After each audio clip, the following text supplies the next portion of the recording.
La première chose dont je me souviens de cette nuit-là, c'est le bruit. Pas la voix de Ryan, ni le claquement de la portière, ni même la pluie. C'était le son grêle et effrayé que mon fils laissait échapper contre ma poitrine. Ce petit cri essoufflé que font les nouveau-nés lorsque l'air froid touche leur peau trop rapidement. Pendant une seconde, tout s'est arrêté en moi. Mon corps tremblait si fort que je sentais à peine mes doigts. Mais j'ai serré mes deux bras plus fort autour de lui et j'ai tourné le dos au vent. La route était presque déserte. Nous vivions à la périphérie de Harrisburg, dans l'une de ces banlieues de Pennsylvanie où les maisons se dressent en retrait de la route, derrière des pelouses humides et des érables. Où chaque allée compte 2 voitures et où chaque famille a l'air respectable jusqu'à ce que l'on apprenne ce qui s'y passe une fois la nuit tombée. C'était la fin du mois de novembre, presque minuit, et la pluie avait ce mordant glacial qui la faisait ressembler à du grésil. Mes chaussures s'enfonçaient dans le bas-côté boueux. Mon sweatshirt de l'hôpital était déjà complètement trempé. Ryan avait laissé mon téléphone dans la voiture. Il le savait, il m'avait vu essayer de l'attraper juste avant qu'il ne pousse la portière. Il m'avait regardé bien en face avant de démarrer malgré tout. Je restais là, essayant de réfléchir malgré la panique. Ma mère était morte pendant la majeure partie de ma vie. Je n'avais ni père, ni frère et sœur, ni aucune tante dont je pouvais encore réciter le numéro par cœur. Les familles d'accueil ont l'art de vous enseigner à quel point chaque adresse est temporaire. Les rares amis que j'avais se trouvaient à 30 minutes de là, et je n'avais ni téléphone, ni portefeuille, ni sac à langer, rien d'autre que le bébé, la couverture, et ce goût de sang à l'endroit où je m'étais mordu l'intérieur de la joue pour essayer de ne pas pleurer devant Ryan. Puis, des phares ont ralenti derrière moi. Au début, je me suis écarté davantage de la route. Une femme seule à minuit avec un nouveau-né apprend la peur avant d'apprendre l'espoir. Mais la voiture ne m'a pas dépassé. Elle s'est arrêtée. La portière du conducteur s'est ouverte. Un homme de grande taille en est sorti, la quarantaine environ, vêtu d'un pardessus sombre qui recevait déjà la pluie. Il avançait rapidement, mais sans précipitation. Il gardait une distance suffisante pour que je ne panique pas. « Madame » a-t-il crié à travers la tempête. « Êtes-vous blessée » Je n'ai pas répondu. Tout mon corps s'était réduit à un unique instinct, protéger le bébé. Il s'est approché, puis s'est de nouveau arrêté. Le faisceau des phares a éclairé mon visage et j'ai vu quelque chose changer dans son expression. Ce n'était ni de la pitié, ni de la curiosité, mais de la stupeur. Son regard est descendu vers la chaîne en argent à mon cou. La couverture avait glissé, révélant le petit pendentif ovale qui avait appartenu à ma mère. Pendant une seconde, il a ressemblé à un homme qui venait de voir un fantôme. « Ce collier » a-t-il dit doucement. « Où l'avez-vous trouvé » Ma gorge était sèche. C'était celui de ma mère. Il a pris une lente inspiration et, lorsqu'il m'a regardé à nouveau, son visage laissait paraître une sorte de vacillement. Quel était son nom?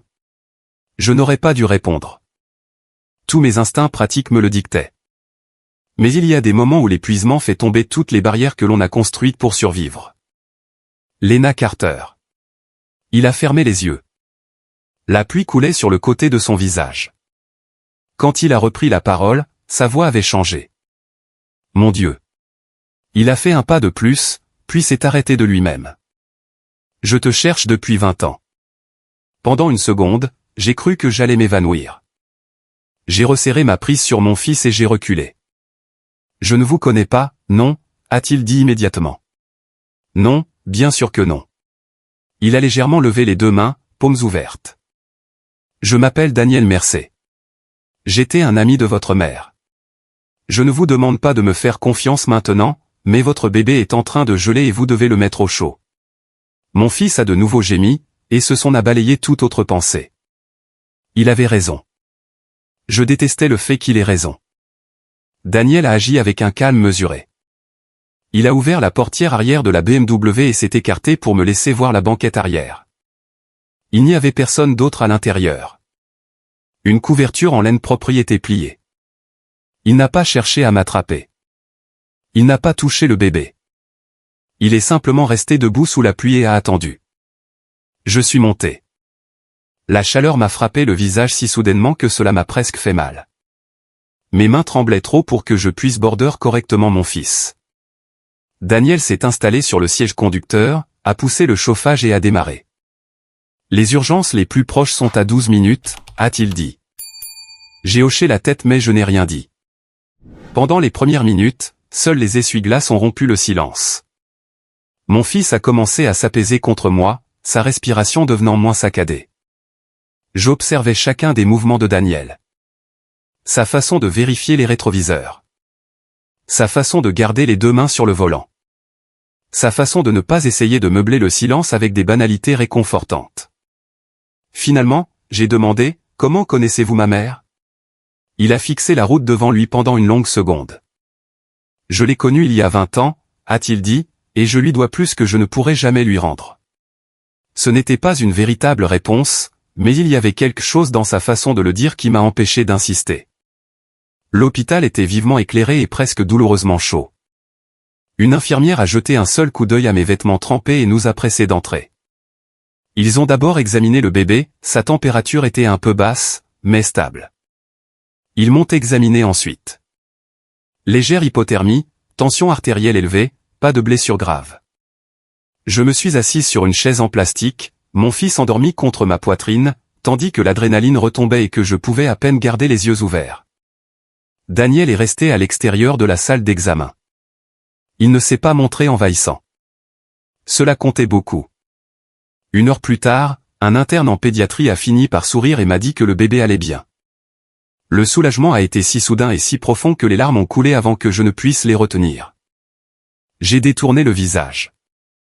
Quand je suis sorti dans le couloir, Daniel se tenait près des distributeurs automatiques.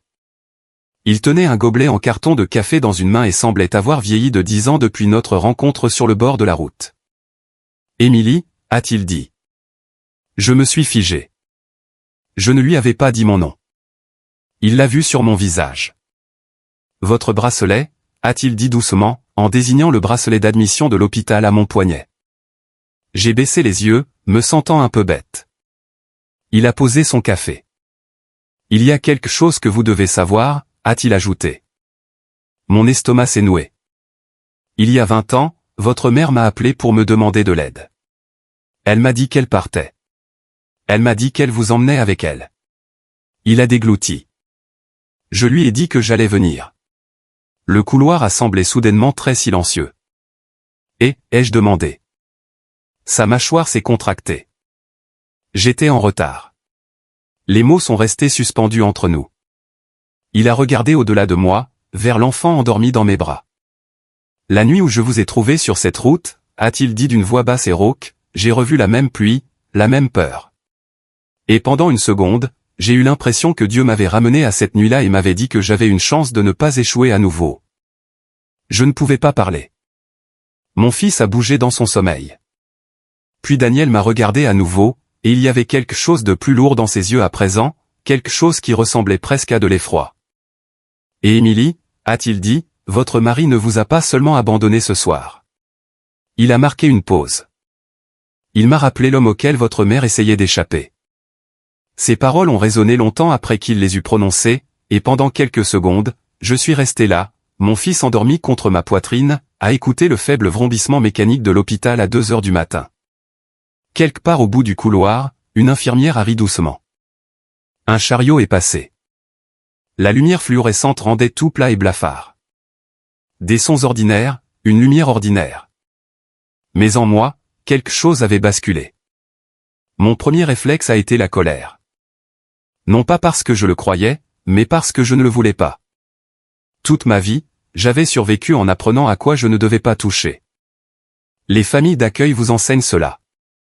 Il y a des pièces en vous-même dont vous condamnez l'accès très tôt, des questions sur vos parents, sur les raisons pour lesquelles personne n'est revenu, sur le fait de savoir si vous étiez oublié ou simplement si vous n'en valiez pas la peine.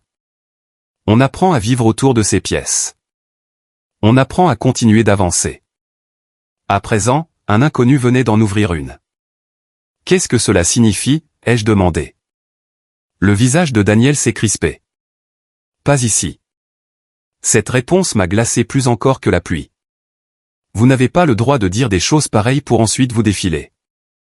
Je ne me défile pas. Alors, expliquez-moi. Il a jeté un coup d'œil au bébé endormi dans mes bras. Vous n'avez pas dormi. Votre fils a besoin de chaleur. Vous devez manger. Je vous demande juste 1 heure, et ensuite je vous dirai tout. Je détestais qu'il ait l'air si raisonnable. Et je détestais encore plus de n'avoir nulle part d'autre où aller. L'assistante sociale de garde est passée quelques minutes plus tard. Elle était bienveillante, pragmatique, vers la fin de la cinquantaine, le genre de femme qui avait vu toutes les formes de désastre et ne perdait plus son temps à prétendre que la vie était juste. Elle m'a demandé si j'avais un endroit sur où loger. J'ai dit non. Elle m'a demandé si je voulais appeler la police. J'ai ouvert la bouche, mais aucun son n'est sorti. J'aurais dû dire oui. Ryan avait abandonné sa femme et son nouveau-né sur le bord d'une route sous une pluie glaciale. Cela aurait dû être simple. Mais la maltraitance semble rarement simple quand on la vit de l'intérieur. Mon esprit continuait d'essayer de lui trouver des excuses. Il était en colère. Il était stressé. Il ne le pensait pas. Il allait revenir. Même après ce qu'il avait fait, une partie de moi protégeait encore la version de lui que j'avais passé 4 ans à aimer. L'assistante sociale m'a jeté un regard que j'ai compris immédiatement. Elle a ricané doucement, elle avait déjà vu des femmes s'enfermer dans ce genre de silence. Puis Daniel a parlé calmement, j'ai une maison d'amis, avec une entrée séparée et une clé indépendante. Émilie peut partir quand elle le souhaite. Elle m'a regardé, moi, pas lui. C'est votre choix. J'ai hoché la tête. Lorsque nous avons quitté l'hôpital, il était près de 4 heures du matin. La pluie s'était transformée en une fine brume, et les routes étaient presque désertes. Mon fils, Noah, dormait dans un couffin prêté par l'hôpital. La BMW sentait discrètement le cuir et l'air hivernal. Je regardais défiler les lampadaires en essayant de ne pas penser. Daniel habitait en dehors de la ville, après un tronçon de route départementale sombre, bordé d'arbres dénudés et de vieux murs de pierre. La maison elle-même m'a surprise. Rien de tapa accent Graveleuil, pas une de ces gigantesques demeures modernes construites pour impressionner les voisins. C'était une bâtisse ancienne en briques, dotée d'un large porche et de fenêtres du rez-de-chaussée d'où filtrait une lumière chaleureuse. Un endroit qui semblait habité. Il ne m'a pas conduite dans la maison principale, mais dans un petit pavillon d'amis situé juste derrière. Une chambre, une salle de bain. Le chauffage est déjà allumé, a-t-il dit. Il y a du lait maternisé, de l'eau en bouteille, des serviettes propres. Ma femme de ménage passe 2 fois par semaine, mais personne n'entrera ici sans que vous le demandiez. Il a posé une petite enveloppe sur le comptoir de la cuisine. Il y a de l'argent liquide, au cas où. J'ai fixé l'enveloppe. Je ne prendrai pas votre argent. Ce n'est pas de la charité. Alors, qu'est-ce que c'est? Son visage était fatigué. C'est juste un homme qui essaie de s'assurer qu'une femme et son enfant ne se retrouveront plus jamais sous la pluie. Il est parti avant que je ne puisse répondre. J'ai verrouillé la porte derrière lui. Puis je suis resté là pendant près d'1 minute à écouter. Rien. Pas de bruit de pas à la fenêtre. Pas d'ombre sous la porte. Aucun son, excepté la respiration de Noah. Pour la première fois depuis que Ryan avait arrêté la voiture, je me suis autorisé à pleurer. Pas bruyamment, juste assez pour que mon corps évacue ce qu'il ne pouvait plus porter. J'ai nourri Noah, je l'ai changé, enveloppé dans une couverture, et je me suis finalement assise dans le fauteuil près de la fenêtre jusqu'à ce que l'aube teinte le ciel d'un gris pâle. À 7h30, mon téléphone a sonné. Pendant une seconde de panique, j'ai cru que c'était Ryan. C'était l'hôpital. Ils avaient retrouvé mon téléphone dans le sac des admissions d'urgence. J'avais dû le faire tomber là-bas. Daniel y était retourné à 6 heures du matin pour le récupérer. J'ai fixé l'écran après la fin de l'appel. Il y avait 14 appels manqués, tous de Ryan. Puis un SMS, où es-tu bordel? Un autre, ne fais pas de conneries. Et 10 minutes plus tard, tu m'as fait perdre mon sang-froid. On parlera quand tu te seras calmé. J'ai lu ce dernier message 3 fois. La pièce a semblé soudainement très silencieuse. C'était bien lui. Pas d'excuses. Pas d'inquiétude pour son fils. Pas de « Où es-tu? Es-tu en sécurité? Est-ce que Noah va bien ?» Juste une manière sournoise de rejeter la faute sur moi. J'ai senti quelque chose se durcir en moi. À 10 heures, Daniel a frappé une fois et a attendu dehors. Il avait apporté du café, des flocons d'avoine, des couches et un sac en papier de la pharmacie. Vous n'étiez pas obligé de faire ça, ai-je dit. Si, a-t-il répondu. Je le devais. Il est resté près de l'entrée. Vous m'avez demandé des explications. J'ai hoché la tête. Il s'est assis en face de moi, les coudes sur les genoux, et a longuement regardé ses mains avant de parler. Votre mère s'appelait Lena Carter. Je l'ai rencontrée quand nous avions tous les deux 24 ans. Elle travaillait à temps partiel dans un bureau d'aide juridique à Harrisburg. J'étais un jeune avocat stagiaire dans un cabinet, assez naïf pour croire que je pouvais réparer le monde à force de travail. Il n'y avait aucun apitoiement dans sa voix, seulement des souvenirs. Elle était drôle, a-t-il dit doucement, vive d'esprit, plus courageuse qu'elle ne le pensait. Il m'a raconté qu'elle s'était mariée jeune, trop jeune. Cet homme avait du charme en public, mais un tempérament violent en privé. Le temps que Daniel comprenne la gravité de la situation, elle essayait déjà de partir. Une nuit, elle m'a appelé. Elle m'a dit qu'elle avait assez d'argent pour un ticket de bus. Elle m'a dit qu'elle vous avait avec elle. Elle m'a demandé si je pouvais la rejoindre. Sa gorge s'est serrée. J'ai dit oui. Il s'est arrêté là. Je connaissais déjà la suite. Mais vous étiez en retard. Il a hoché la tête. Quand je suis arrivé, la police était dehors. Lena était morte. J'ai senti tout l'air quitter mes poumons. Comment? Ses yeux ont croisé les miens. Ils ont conclu à un accident. Est-ce que c'en était un? Non. Le mot est tombé, implacable. Alors pourquoi n'a-t-il pas été inculpé? Parce qu'il n'y avait pas assez de preuves. Parce qu'il avait de l'argent. Parce qu'il avait un avocat qui savait comment étouffer les faits. Parce qu'il y a 20 ans, les femmes perdaient ce genre d'affaires tous les jours. Mes mains se sont crispées sur la couverture de Noah. Et moi? Il a semblé que cette question le hantait depuis 2 décennies. Tu étais parti. Il m'a expliqué que les services de protection de l'enfance m'avaient placé en urgence. Ensuite, il y avait eu des erreurs administratives, des transferts de comté, des dossiers scellés, des familles d'accueil. Chaque fois qu'il s'approchait de la vérité, la piste s'évanouissait. J'ai continué à chercher pendant des années. Pourquoi? Il a ancré son regard dans le mien. Parce que je le lui avais promis. Le silence s'est étiré entre nous. Puis j'ai posé la question qui me trottait dans la tête depuis l'aube. Qu'est-ce que vous vouliez dire à propos de Ryan? Daniel s'est reculé lentement. J'ai demandé à quelqu'un de faire des recherches sur lui ce matin. J'ai écarquillé les yeux. Vous avez fait quoi? Vous avez été jeté d'une voiture avec un nouveau-né par un froid glacial. J'avais besoin de savoir s'il représentait un danger. C'était légitime. Mais cela me perturbait tout de même. Qu'avez-vous trouvé? Son visage s'est durci d'une manière que je n'avais pas encore vue chez lui. Il a des dettes. Bien plus qu'il ne vous l'a dit. Des cartes de crédit, des prêts personnels, des pertes de jeu, j'ai senti la chaleur me monter au visage. Non, Ryan ne joue pas, si.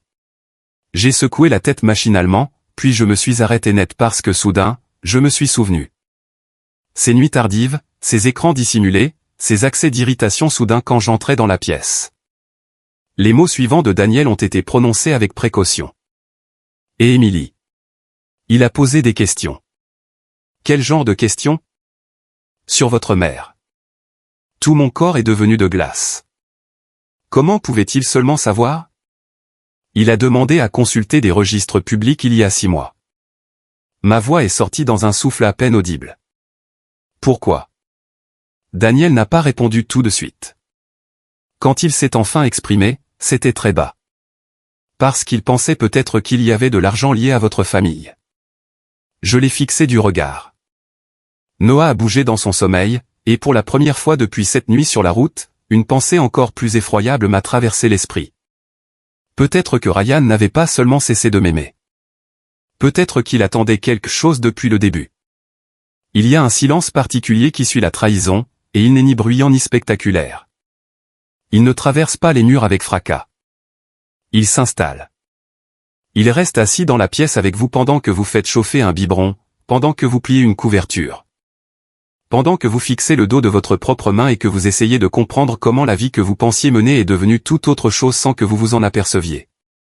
Durant les 2 jours suivants, j'ai à peine quitté le pavillon des invités. Noah dormait par cycles courts et incertains, comme tous les nouveau-nés, et j'avais encore l'impression que mon corps appartenait à quelqu'un d'autre.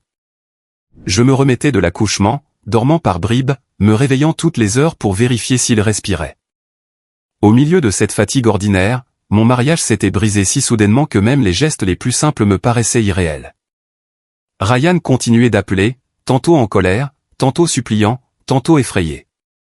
Ces messages passaient par les étapes habituelles. D'abord le blâme, puis le charme, puis l'indignation blessée. Tu m'as humilié. J'étais sous pression. Je ne voulais pas que ça aille aussi loin. S'il te plaît, réponds. Ne laisse pas d'autres personnes te monter la tête. Cette dernière phrase m'a marqué. D'autres personnes. Comme si la nuit elle-même n'avait pas existé. Comme si la pluie glaciale, la route, le bébé, l'obscurité déserte, rien de tout cela ne comptait à moins que quelqu'un d'autre ne vienne y poser un mot. Le troisième matin, Daniel a frappé et m'a demandé si je me sentais assez forte pour aller en ville. J'ai dit oui avant d'avoir eu le temps d'y réfléchir. Il a conduit. J'étais assise sur le siège passager, Noah endormi derrière nous. Le cabinet de l'avocate se trouvait sur Front Street à Harrisburg, au-dessus d'un petit cabinet d'expertise comptable. La plaque en laiton sur la porte indiquait « Margaret Ellis, droit de la famille ». C'était une femme au début de la soixantaine, les cheveux gris attachés, vêtue d'un blazer bleu marine, au regard limpide. Elle avait cette attitude calme et dépourvue de sentimentalisme propre aux femmes qui ont passé 30 ans à regarder les gens mentir dans un langage poli. Elle m'a d'abord demandé des faits.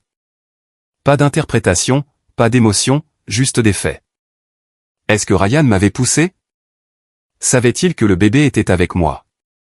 Avait-il laissé mon téléphone dans la voiture? Était-il revenu? J'ai répondu à chaque question. Elle écrivait en silence. Puis elle a posé son stylo. Ce qu'il a fait l'expose juridiquement, a-t-elle dit, en particulier en présence d'un nouveau-né. Je veux des documents, les rapports de l'hôpital, l'historique des appels, les SMS, les relevés financiers, chaque feuille de papier que vous pourrez trouver. J'ai hoché la tête. Puis elle m'a posé la question essentielle, Émilie, qu'est-ce que vous voulez? Cela aurait dû être facile. Au lieu de cela, je suis resté assise sans voix pendant plusieurs secondes. Qu'est-ce que je voulais? Des excuses? Revenir en arrière? Comprendre, peut-être? Mais sous tout cela, il y avait quelque chose de plus simple. Je veux qu'il arrête de me faire croire que c'est moi qui ai fait quelque chose de mal. Margaret a soutenu mon regard un instant, puis a dit, nous pouvons travailler là-dessus. Cet après-midi-là, je me suis connecté à nos comptes joints pour la première fois depuis des semaines. Au début, rien ne semblait anormal. Des achats d'épicerie, le paiement du prêt immobilier, l'électricité, l'essence. Puis j'ai continué à faire défiler. Il y avait des retraits que je ne reconnaissais pas. De petits montants d'abord, 2 cents, 3 cents, $400, puis des transferts plus importants, des avances de fonds, des plateformes de paiement en ligne dont je n'avais jamais entendu parler. J'ai fixé les chiffres jusqu'à ce qu'ils se brouillent. Ryan avait toujours géré l'argent. Cela avait commencé de manière anodine. Il aimait les tableurs. Il était meilleur avec les chiffres. Il disait que cela faciliterait les choses pendant ma grossesse. À présent, je comprenais ce que « faciliter » signifiait. Le soir même, Margaret m'a appelé. « J'ai besoin que vous ne paniquiez pas » m'a-t-elle dit. Ce n'est jamais ce que l'on veut entendre de la part d'un avocat. Que s'est-il passé? Nous avons effectué un examen préliminaire. Sa voix est restée calme. Il a d'importantes dettes non garanties. Environ 48 000 $. J'ai eu la gorge sèche. Non. Si. Comment est-ce possible? Des cartes de crédit, des prêts personnels, des retraits d'argent liquide, des plateformes de paris en ligne. Je me suis assise lourdement. 48 000 $. C'était plus d'argent que je n'en avais jamais possédé de toute ma vie. Et soudain, l'année écoulée s'est réordonnée dans ma tête. Les fins de nuit, la tension à chaque arrivée de facture, les étranges sautes d'humeur, sa façon de traiter la moindre petite dépense comme une accusation. J'avais pensé que c'était du stress. C'était de la peur. Et puis Margaret a ajouté autre chose, il y a un autre problème. J'ai fermé les yeux. Dites-moi. Il y a 6 mois, Ryan a demandé à consulter les registres de propriété archivés du comté concernant Lena Carter. La pièce a semblé rétrécir. Ma mère. Oui. Pourquoi? C'est ce que nous devons découvrir, a-t-elle dit calmement. Ce soir-là, je me suis assise en face de Daniel à la table de la cuisine du pavillon, pendant que Noah dormait dans un berceau à côté de nous. Il avait apporté des plats à emporter d'un petit restaurant, un sandwich à la dinde, de la soupe, du café. Des choses normales, humaines. J'avais à peine touché à ma part. Est-ce que ma mère possédait quelque chose, ai-je demandé. Daniel a croisé les mains. Pas tout à fait. Quoi alors? Il a expiré lentement. Quand Lena est morte, il y avait une action civile en cours. Quel genre d'action civile? Une action en responsabilité pour homicide involontaire lié à l'entreprise de son mari. Je l'ai regardé fixement. Vous aviez dit que l'affaire avait été étouffée. L'affaire pénale l'a été. Le volet civil n'a jamais totalement disparu. Il a fait une pause. Il y avait un intérêt immobilier, une petite parcelle de terrain à l'extérieur du comté de Dauphin. Elle ne valait pas grand-chose à l'époque. Elle est restée inutilisée pendant des années. Et maintenant, le développement urbain s'étend vers l'ouest. Des entrepôts logistiques, des centres de distribution. La valeur des terrains a changé. Mon esprit s'est immédiatement tourné vers Ryan. Il travaillait dans la logistique. Il savait. Savait-il exactement combien, ai-je demandé. Daniel a hésité. Je ne sais pas précisément, mais suffisamment pour que quelqu'un aux abois s'y intéresse. J'ai regardé mes mains. D'un coup, je me suis souvenu de petites choses que j'avais ignorées. Ryan me demandant si je m'étais déjà intéressé à l'histoire de ma famille. Ryan me proposant de m'aider à demander des dossiers scellés, au cas où. Ryan me demandant si ma mère avait laissé des bijoux, des papiers, des actes de propriété. À l'époque, cela ressemblait à de la curiosité. Désormais, cela ressemblait à un inventaire. Cette prise de conscience ne m'a pas brisé d'un coup. Elle est entrée silencieusement, puis s'est propagée. Le pire n'était pas qu'il ait menti. C'était qu'il avait vu la partie la plus fragile de moi, la petite fille abandonnée qui avait grandi en se demandant pourquoi personne n'était revenu. Et il s'était engouffré dans cette blessure parce qu'il pensait qu'il y avait peut-être là quelque chose de valeur à récupérer. Je me suis levé si soudainement que ma chaise a crissé sur le sol. J'ai besoin d'air. Dehors, la nuit de novembre était devenue claire et glaciale. La pluie avait cessé. Le froid s'était intensifié. Je suis resté sur le porche arrière, respirant jusqu'à ce que l'air me fasse mal aux poumons. Daniel est sorti une minute plus tard mais est resté à distance. Émilie. Je ne me suis pas retourné. M'a-t-il seulement aimé un jour? C'était la question que je n'avais pas l'intention de poser à haute voix. Daniel a pris son temps avant de répondre. Oui, a-t-il dit. Cela m'a assez surprise pour que je me tourne vers lui. Vous croyez? Oui. Alors comment peut-on faire une chose pareille? Il a regardé au-delà de moi, vers le jardin sombre. Les gens ne deviennent pas toujours cruels parce qu'ils n'ont jamais aimé. Parfois, ils le deviennent parce que la peur, l'avidité et la faiblesse finissent par devenir plus fortes que l'amour qu'ils éprouvaient. Je suis resté silencieuse face à ces mots. Puis mon téléphone a vibré. Un message de Ryan, elle signera tout ce que je lui mettrai sous le nez. Elle le fait toujours. Pendant une seconde, je n'ai pas compris. Puis j'ai vu la note transférée par Margaret. Elle l'avait intercepté. Il avait été envoyé à un autre numéro, probablement à la femme avec qui il couchait. Tout mon corps s'est figé. C'était là. Pas de culpabilité, pas de confusion, pas de regret, seulement de la certitude. Il pensait déjà savoir comment tout cela se terminerait. J'ai relu le message une fois de plus, puis j'ai verrouillé l'écran. Et pour la première fois depuis la nuit où il m'avait laissé sous la pluie, j'ai ressenti quelque chose de plus stable que le chagrin. J'ai ressenti de la colère. Une colère froide, propre, utile. La colère, lorsqu'elle s'est enfin installée en moi, n'était pas brûlante. Elle était précise. Pendant près d'une semaine après que Margaret m'a transféré le message de Ryan, j'ai parlé très peu. Cela a d'abord surpris Daniel. Il m'avait vu effrayé, bouleversé, épuisé. À présent, il assistait à quelque chose de plus silencieux. J'ai cessé de réagir pour commencer à prêter attention. Chaque matin, je nourrissais Noah, je le changeais, je parcourais de long en large le petit pavillon d'amis pendant qu'il s'endormait contre mon épaule. Puis je m'asseyais à la table de la cuisine, un café refroidi près de moi, et j'examinais les documents, relevés bancaires, dossiers de cartes de crédit, papiers d'assurance, déclarations d'impôts, relevés téléphoniques. Ce rythme m'apaisait.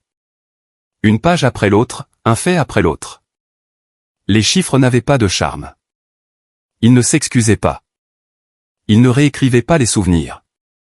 Margaret m'appelait tous les 2 jours.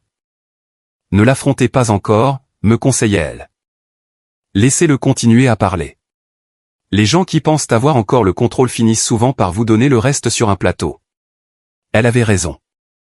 Ryan continuait d'envoyer des messages. Au début, il était furieux que je ne sois pas rentré à la maison. Puis, il s'est montré stratégique. Enfin, presque tendre. Nous devons penser à Noah. Je sais que tu es sous le coup de l'émotion en ce moment.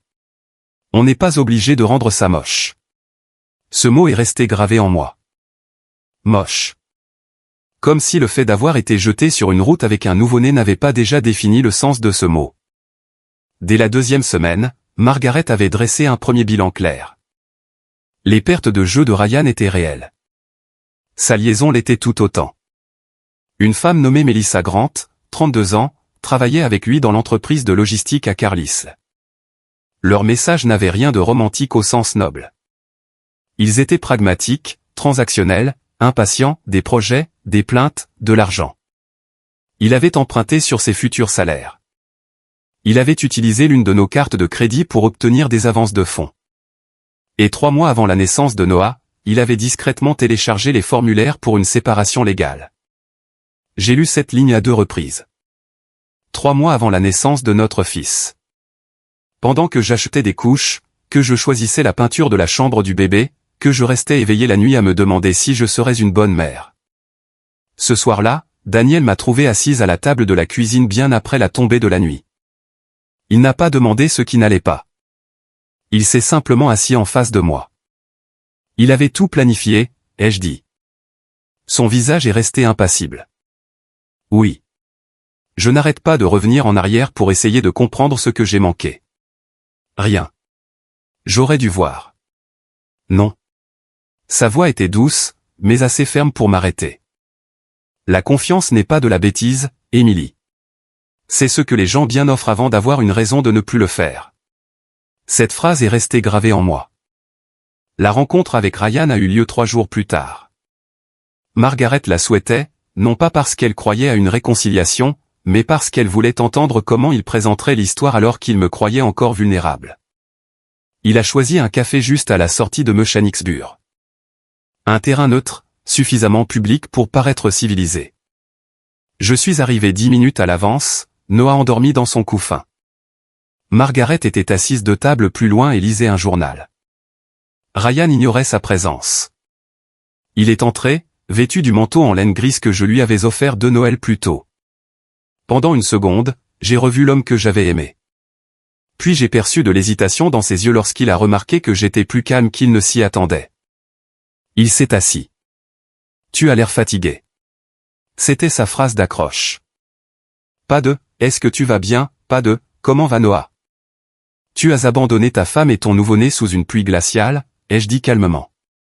C'est par là que nous commençons. Il a expiré bruyamment et s'est frotté la mâchoire. Je savais que tu rendrais ça dramatique. C'était encore là, la réalité requalifiée en simple excès d'émotion. J'ai perdu mon sang-froid, a-t-il dit. Je n'ai pas réfléchi. Non, ai-je répondu, en effet. Il a baissé les yeux un instant, puis s'est penché en avant. Émilie, écoute-moi. Nous étions tous les 2 sous pression. Cela fait des mois que nous sommes tous les 2 malheureux. Alors pourquoi n'es-tu pas parti plus tôt? Il a cligné des yeux. La flèche avait atteint sa cible. Parce que, a-t-il dit avec précaution, j'essayais de maintenir les choses ensemble. Pour qui? Ses yeux se sont légèrement durcis. Tu veux de la franchise? Oui. Tu n'es plus la même depuis la grossesse. Tout tournait autour du bébé. Chaque discussion n'était que stress, facture, sommeil, angoisse. J'avais l'impression de me noyer. Autrefois, cela m'aurait blessé. Désormais, j'entendais simplement un homme expliquer pourquoi sa propre souffrance comptait plus que celle des personnes qui dépendaient de lui. « Et Mélissa ?» ai-je demandé. Il s'est figé. Un mouvement infime, mais suffisant. « De quoi parles-tu » J'ai soutenu son regard. « C'est à toi de me le dire. » Ses épaules ont bougé. C'était de la pure tactique. Il était en train de revoir sa stratégie. « D'accord » a-t-il fini par dire. « J'ai fait des erreurs. En quoi cela importe-t-il maintenant ? En quoi ? Il a regardé derrière moi. Environ 6 mois. Noah a bougé dans son couffin. J'ai senti ma poitrine se serrer, mais ma voix est restée stable. Et les papiers de séparation ? Ses yeux se sont brusquement ancrés dans les miens. Pour la première fois, j'y ai vu une véritable panique. Comment es-tu au courant de ça ? J'ai failli sourire. C'était le moment précis où il comprenait que les règles du jeu avaient changé. Tu pensais que je signerais tout ce que tu me présenterais, ai-je dit. Il est resté immobile. Je n'ai jamais dit ça. Si, ai-je rétorqué, tu l'as dit. Il a ouvert la bouche, puis l'a refermée. Un silence s'est installé entre nous. À la table d'à côté, Margaret a plié lentement son journal. Ryan l'a vu. Son visage a changé. Tu as amené une avocate. J'ai amené la vérité. Il s'est levé trop vite. D'où Jésus, Émilie, qu'est-ce que tu fais ? Non, ai-je dit, qu'est-ce que tu as fait ? Sa voix a baissé d'un ton. Tu veux me détruire ? Non, ai-je répondu en le regardant droit dans les yeux. Je veux que tu arrêtes de prétendre que je me détruis toute seule. Margaret s'est alors approchée, calme comme un matin d'hiver. Monsieur Carter, a-t-elle dit, à partir de maintenant, toute communication passera par mon intermédiaire. Il l'a dévisagé, puis m'a regardé, et pour la première fois depuis cette fameuse nuit sous la pluie, j'ai lu de la peur dans ses yeux, pas de la colère. De la peur. Il s'est rassis. Qu'est-ce que vous avez contre moi ? Margaret n'a pas répondu tout de suite. Elle a ouvert un dossier et a étalé des copies, retraits bancaires, relevés de crédit, historique d'appel, le rapport d'admission de l'hôpital, et enfin le SMS, elle signera tout ce que je lui mettrai sous le nez. Il a regardé la feuille, et tout son visage a blêmi. Mon Dieu, a-t-il murmuré. Il ne s'adressait pas à nous. Il se parlait à lui-même, à cette version de lui-même qui s'était imaginé que personne ne rassemblerait jamais les pièces du puzzle. Puis il a levé les yeux vers moi. Qui a fait ça ? Ma voix était calme. C'est toi. Dehors, l'après-midi était redevenu gris. Il me fixait comme si j'étais devenue une étrangère. Peut-être que je l'étais. Alors que je me levais pour partir, il a prononcé mon nom une fois. Pas fort, juste une fois. Je me suis retourné. Pendant un instant, il a semblé presque humain à nouveau. Fatigué, effrayé, bien plus petit que l'homme qui m'avait abandonné sous la pluie. Puis il a dit la phrase qui a tout scellé, « Tu ne te rends pas compte de ce que cela va me coûter. » Je l'ai regardé pendant une longue seconde. Ce soir-là, de retour au pavillon des invités, Daniel m'attendait près du porche. Il a vu à ma mine que les choses avaient bougé. « Comment ça s'est passé ? » « C'est fini, ai-je dit. » Il a hoché la tête.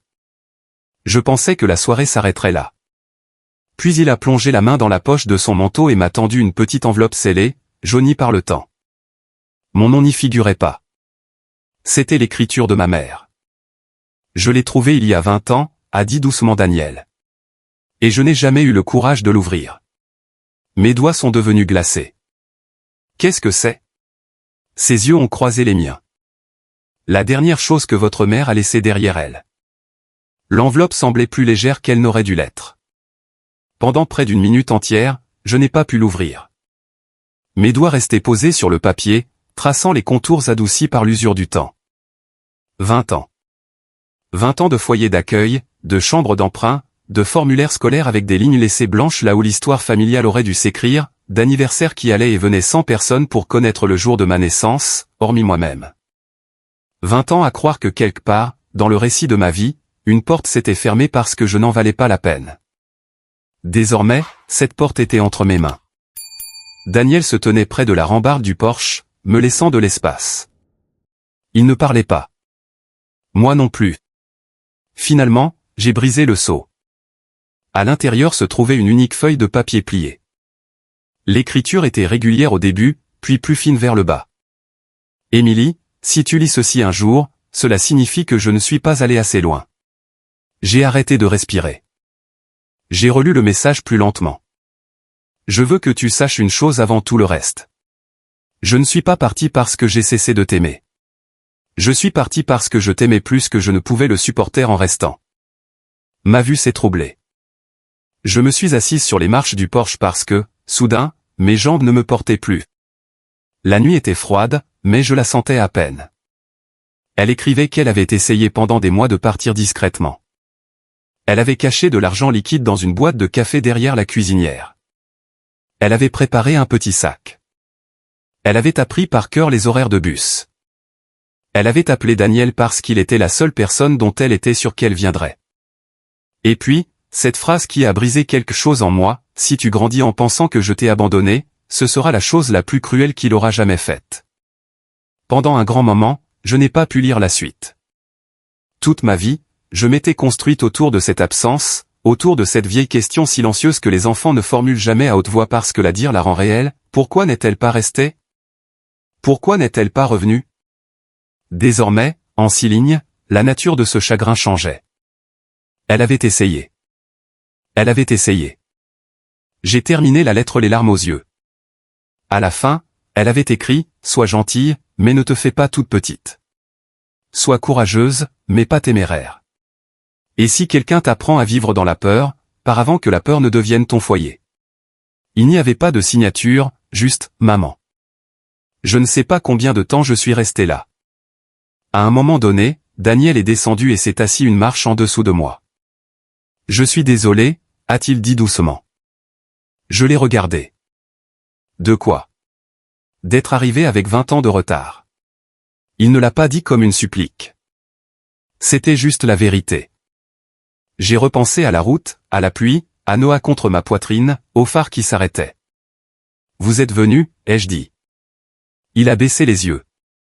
Oui. C'était suffisant. Le divorce a progressé plus rapidement après cela. L'avocat de Ryan plaidait pour un règlement à l'amiable discret. Margaret a riposté plus fermement.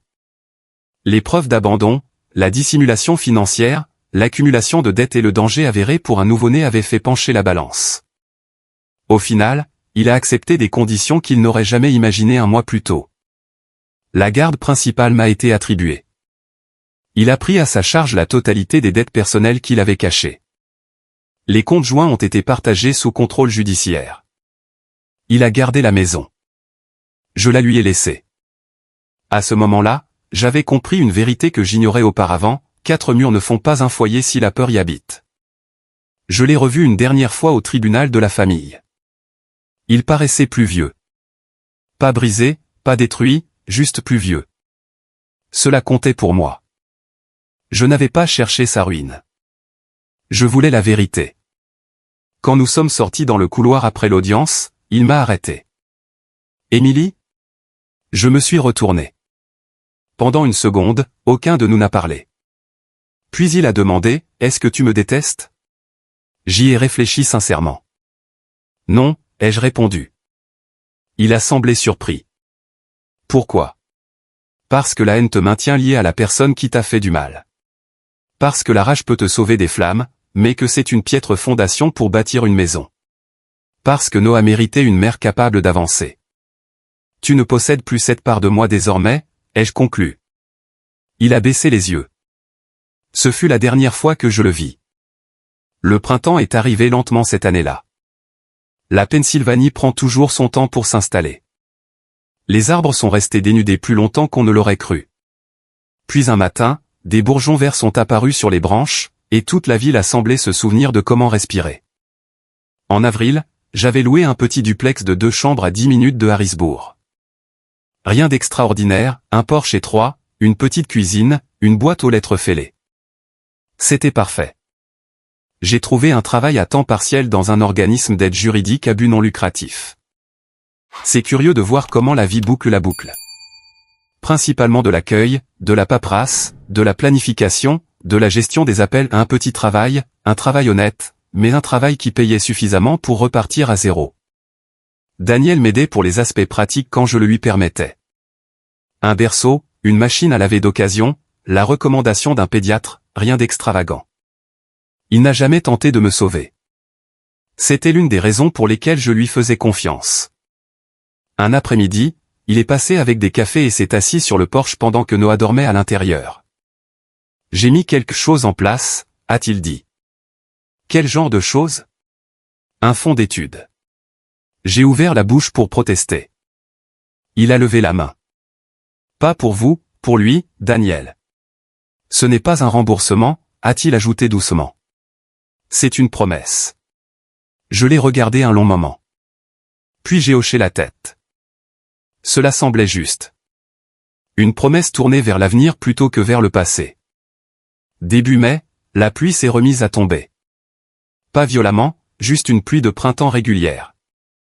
Je me tenais près de la fenêtre d'entrée en tenant Noah, regardant les gouttes glisser sur la vitre. Pendant une seconde, je me suis retrouvé là-bas, la route glacée, le ciel sombre, les feux arrière qui s'effacent. Mais cette fois-ci, le souvenir n'avait plus de prise sur moi. J'ai baissé les yeux vers mon fils. Il était au chaud, en sécurité, à moitié endormi, une petite main agrippée à mon pull, et j'ai soudain compris ce qui s'était réellement passé cette nuit-là. Ryan pensait m'avoir abandonné. Ce n'était pas le cas. Il m'avait poussé hors d'une vie pour m'ouvrir, sans le vouloir, les yeux sur la vérité d'une autre. La pluie ne m'avait pas brisé. Elle avait brisé le mensonge. Daniel a gravi les marches du porche une minute plus tard. Il a ouvert la porte. Il a souri à Noah. Puis il m'a regardé, tout va bien ? J'ai regardé la pluie derrière lui, puis la petite maison chaleureuse derrière moi. Oui, ai-je répondu. Et pour la première fois depuis bien plus longtemps que je ne pouvais m'en souvenir, c'était absolument vrai. La vengeance, je l'ai appris, n'est pas toujours synonyme de destruction. Parfois, elle consiste simplement à survivre assez longtemps pour devenir inatteignable. Parfois, c'est refuser de laisser ceux qui vous ont blessé décider du sens de votre vie. Et parfois, la justice la plus profonde est celle-ci, l'enfant qui se tenait autrefois sous la pluie grandit, entre à l'intérieur, ferme la porte, et se sent enfin en sécurité. Si cette histoire a résonné en vous, si elle vous a rappelé quelqu'un qui a continué d'avancer alors que la vie lui donnait toutes les raisons de s'arrêter, prenez un instant pour vous en souvenir. Parfois, les personnes qui semblent les plus fortes sont simplement celles qui ont survécu le plus longtemps. Et si vous pensez que la vérité compte, que la dignité compte, et que recommencer à zéro est parfois la plus courageuse des vengeances, partagez cette histoire avec quelqu'un qui pourrait en avoir besoin. Merci pour votre écoute. Si vous appréciez ce genre de récit, ce serait un honneur de vous retrouver ici.